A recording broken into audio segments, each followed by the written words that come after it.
You joined eXp as a relatively new agent. You had only been in real estate for a few years. You were, still really green in the industry, much like I was. And now you have this international reach. So, how big is your group today? How many countries? You mentioned that Adam Day was the gentleman you partnered with. He opened up the UK. So, talk a little bit about your org size. Yeah, so as John mentioned, I've just invested in the wealth chart fairly recently. I've never been a visual learner, but do it. It will absolutely keep you accountable. So as of this morning, it's 412. Level ones is 26, of which 8 of those are international level ones, which is technically level 2 with buffers, going to be 10 soon. And that is in 12 countries. But when we expand and when some NDAs are completed, it's going to be 15. So the world is a small world, but a big world. And I know who was on that slide. Getting from 0 to 100 is the most challenging. Could not agree more.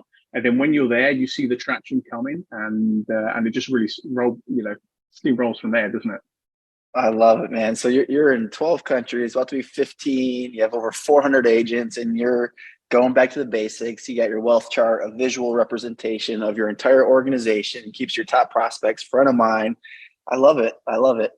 So, so I gotta imagine, even though you're only in real estate for 3 years, joining eXp, I gotta guess you had a team or a brokerage before joining eXp to have this type of international reach. What did your career look like before you joined eXp?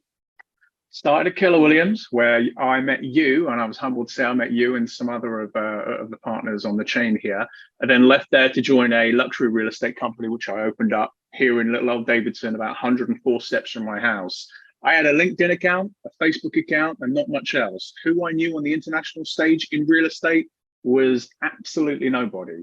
So I really am like the testimony of, if you want to do something, you build a brand, you share the opportunity with John's training and everything he's shared there with the 4 steps, and you just take this and run with it. Because I was, and I'll say it now, I still believe I am a nobody, right? Regardless of being the number 1 on the global side here at eXp, I'm the same person. And I think that authenticity is key. Remain who you are, be authentic and run with it. But I knew nobody internationally, AJ, and that's now changed. But back then, absolutely nobody. I love it. I think your story is amazing. The only thing that could make it better is if you were like, yeah, actually, I am born and raised in Charlotte, North Carolina, and this accent is fake. Like, that would be Well, awesome. my kids are. They don't sound like me either, so working on it. Nice. That's so cool. It's amazing. It's a true testament to, what you can build in a relatively short period of time. I mean, 4 years with eXp to accomplish what you have is absolutely incredible. And then you got the FLAs, the FLQAs to really take advantage of a good chunk of your rev share. So you're making great money, life-changing money. So kudos to you, man. So proud of you. So talk a little bit about, you mentioned you have 8 international level ones. So everyone's got to be thinking, like, how could I get some international level ones? So like Adam Day was in England. If you maybe want to just share how you connected with him, because I don't even know the story actually. I know Adam, but I don't think I've ever heard the full story. And then just maybe talk a little bit about how people on this call could potentially start getting some level 1 agents internationally. That's a really good question. I just want to again amplify like that authenticity. When you find your lane and when you find your passion, go with it. If that's local agents in your market, go with it. If that is international, go with it. But just stay true to who you are, That's focus good. on it, right? Put the time and energy in and you get the results. For me and Adam, it was literally a cold LinkedIn message. I did my research. I knew that you always want to give back to where you came from, right? And I know what eXp could be. I saw it. And I thought of what it could be, but it always needs the right person to take it and run with it and to create the model. Now, bear in mind, AJ, I was selling a concept, right? We were an American company. We had nothing international, no Michael Valdez, Megan Kelly, no global presence, nothing. So I had to effectively pitch a cold question to someone I respected, exactly with John's methodology of human psychology to amplify and edify. Found an element of commonality, which is he lived in the same county I lived in for most of my life, and said, are you open to learning something? Many visits in the world, conversations with Jason Gessing, Glenn Stanford later, we're there. But now, much like I think, and I would like to pick your brain in a minute, AJ, you know, of how eXp got from 0 agents, or when I joined about 16,000 to 84,000, I think how we as a company get from 84,000 to 150,000 is going to be very, very different. So I think exactly the steps there, the 4 steps of what John was sharing is the way to go. I think when it comes to international, if you are connected, it's a relationship industry, right? And I think that's what it comes down to. Exactly like you were just saying, AJ, whether you're selling a home, whether you're looking to grow and expand, it's the same. So if you have the connections international, we now have models and videos and everything for every single country we're in that we never had at the beginning. Leverage it, leverage the platform, leverage your personal brand, and leverage the blueprint of success. I think that's the way to go. I love it. That's so good. And the first thing I heard you say was it was a cold LinkedIn message, and like that gets me so excited because you essentially opened up the UK by a cold LinkedIn message, like, and being true to yourself and what excites you and what is your niche, whether it's local or international or nationally, different states, whatever it is, like a cold LinkedIn message works. You can't spam. You don't want to send out thousands a week and all that, but like targeted LinkedIn messages consistently over time is proven to work. I'm just curious because I like the numbers behind this kind of stuff. Like, how many messages do you think you sent out to agents in the UK before you got Adam? So honestly, and this is, I think I've told him this, actually, we met the other person. I sent 2. I was sent 2 messages, right? One to someone in a different country who we both actually flew there to visit when we were in that preparation stage. The other was to him. And I think that's what we all can take from this. Like John's steps here of methodology, which is superb, like the indirect approach, the direct approach.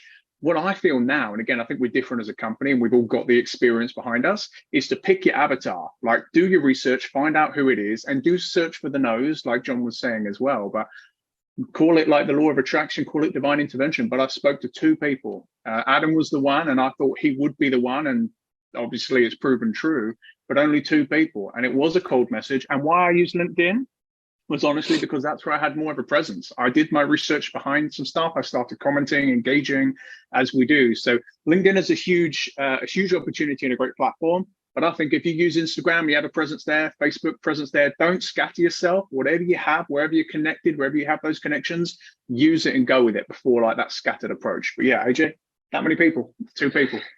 Yeah, that's crazy. 2 obviously isn't a lot of people and would take really no time to do that. However, we have 86 people live on the Zoom, and I'm sure many more on the live stream in the Facebook group, and probably 95% of them have never sent a cold LinkedIn message. So it's like what's easy to do is also easy not to do. And what I find with this, and if people have been on these calls for a while, it's like it's not a new strategy. For most people, it shouldn't be something where, wow, a cold message, whether it's Facebook or LinkedIn, but they don't take action on it. And that's, I think, the code that I'm always trying to crack. And I think people, are always looking for the strategy and the tactic when really what they need is the mindset to implement what they already know.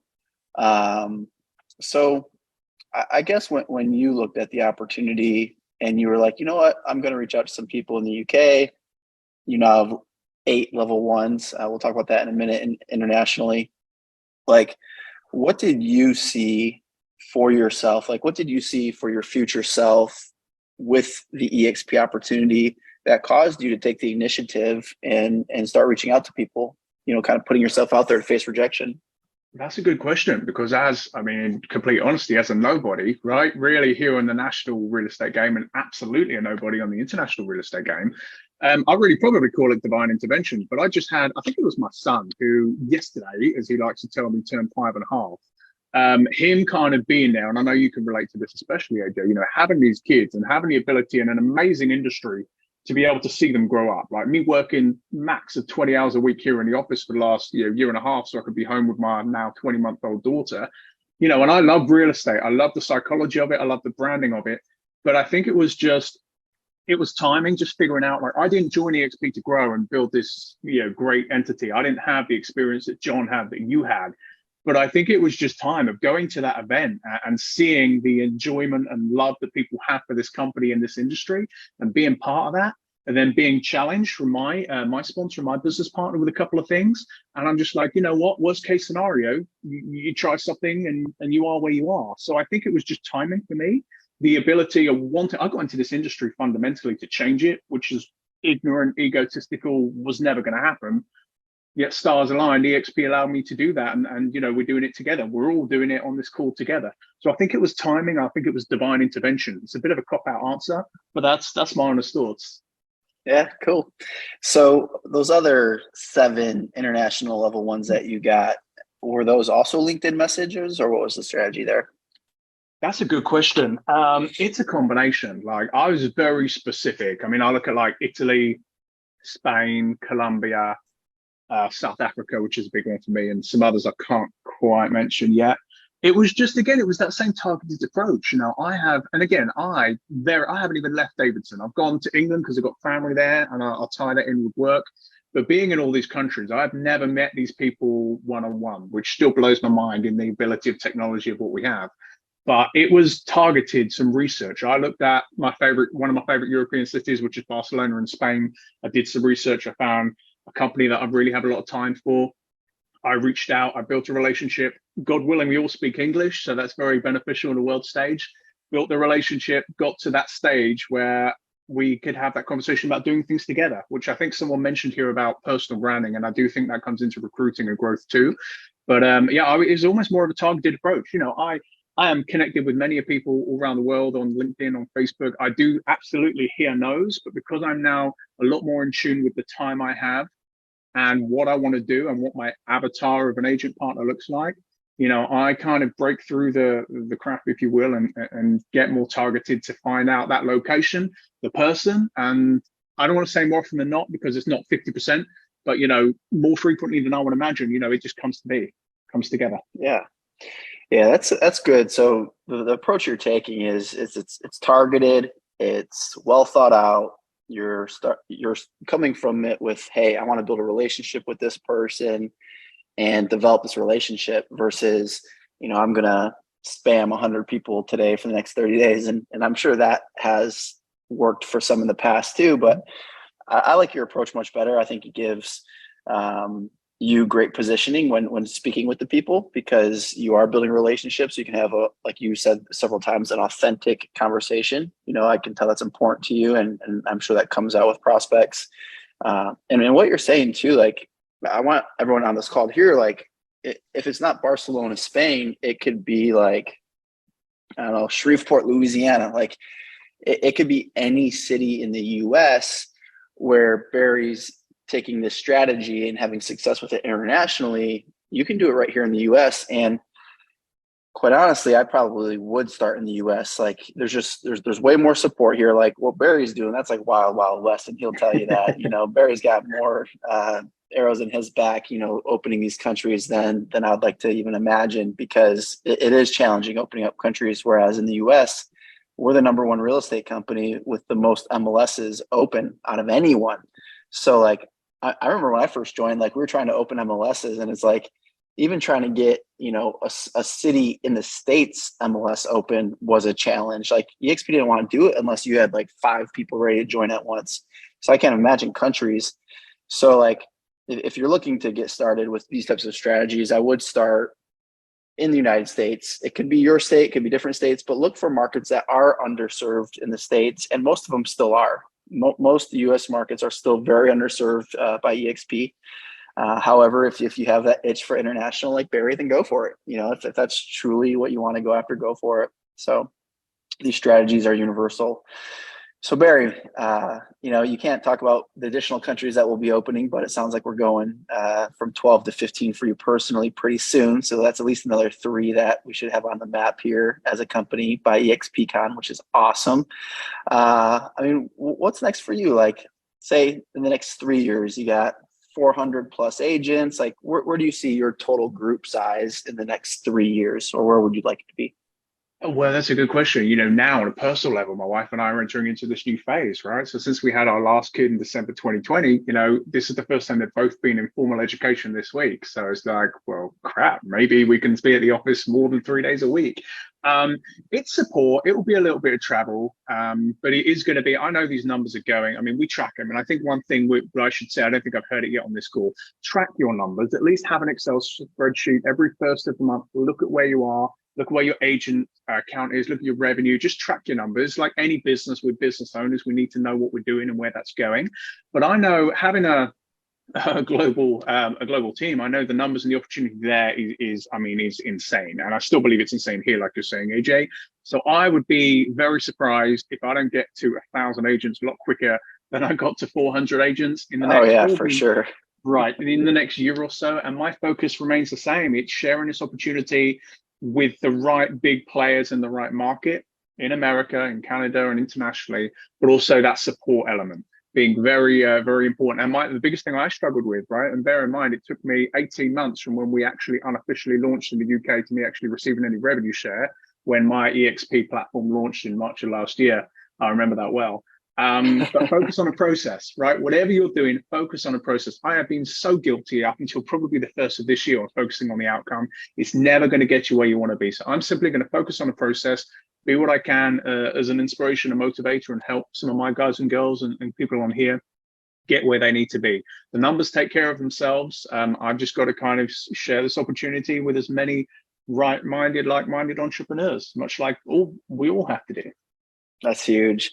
Everyone's got to write that down. The way we always say it is marry the process, divorce the result. You said focus on the process and don't worry about the result. Like, I don't know if you guys caught it, but Barry was working on the UK, and the UK was open for 15 months and revenue share wasn't coming in because our platform wasn't set up for it. That was a nightmare.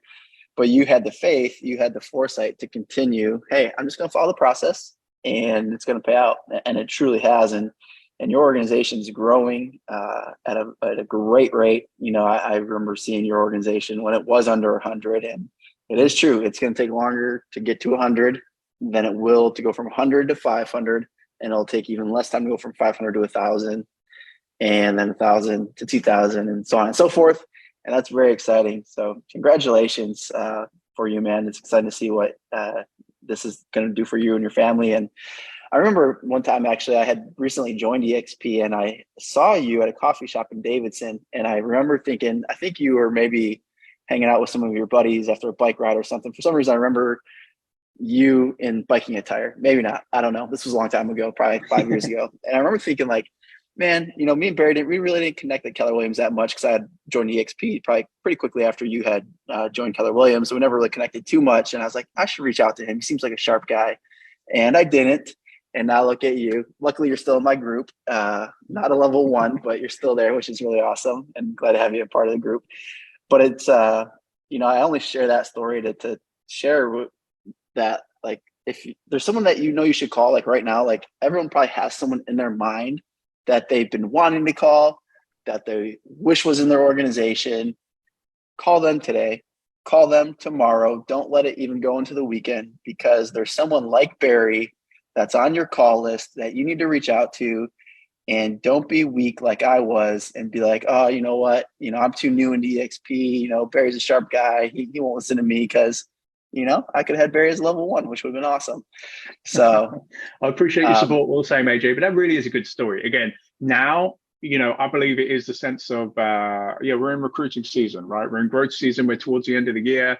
Us smart real estate business owners already have our plan for 2023 in place. The rest of us probably need to catch up pretty sharpish, but people are already planning ahead, right? It is that go season. It is recruiting season. So AJ, like you say, if someone's on your mind, don't stop yourself from making a predetermined outcome for someone else. Pick up the phone, give them a call. You never know. Oh, that's good. Do not make a predetermined outcome for somebody else. I love that. Good stuff, my friend. Let's if you got time, Barry, I'd love to stay on for a few more minutes. If anyone has any questions, type them in the chat here. John, anything you'd like to add, man? Man, I'm just writing down that last one. Do not make a predetermined outcome for somebody else. Yeah. Yeah, we're all guilty of that. Like at one point or another, man. Like, that's facts. What's crazy, man, like, I'm amazed every time when I see like a new player join eXp, like Don Winter being the most recent one. He spoke at Build. This is a guy who flew to Build on his private jet. they do thousands of transactions a year. He has a giant like syndication investment company, and he's like, he can't be over 40, or if he is over 40, he's not much over 40. He's a young guy. And I remember seeing his content, or not even his content, but one of his like marketing pieces, like probably 8 years ago. And remember him just being like a sharp dude. 36, Andrew said. Yeah, so he's my age. I turned 36 this month, so I'm not that much younger than you, Barry, by the way. Yeah, thank you. And I was like, man, like another person just joined that was untouchable, you know? Like this guy just flew around his private jet, and he just joined eXp a few months ago. And I know there's a lot of people kicking themselves because they wish they would have called Don. And there's a Don in everyone's life. And if you guys haven't watched the replays from the Build conference yet, like watch the replays, especially Don's. Don's was really, really good. So many great presentations, but Don's was really good. He just got a really unique perspective on life. We could do a whole call on that in the future, which I'd actually like to. But cool. We'll wrap it up for today, guys. I got a three-way call coming up here in a few minutes. Barry, thank you so much. So many nuggets in this. We'll definitely get you scheduled for early next year. I'd love to do a part 2 on this and have a chat after these new countries open up, man. Thank you, sir. Likewise. Pleasure to be here. Keep up the good work, guys. And don't make that predetermined outcome, okay? Make the call. All right, Barry. Thanks, man.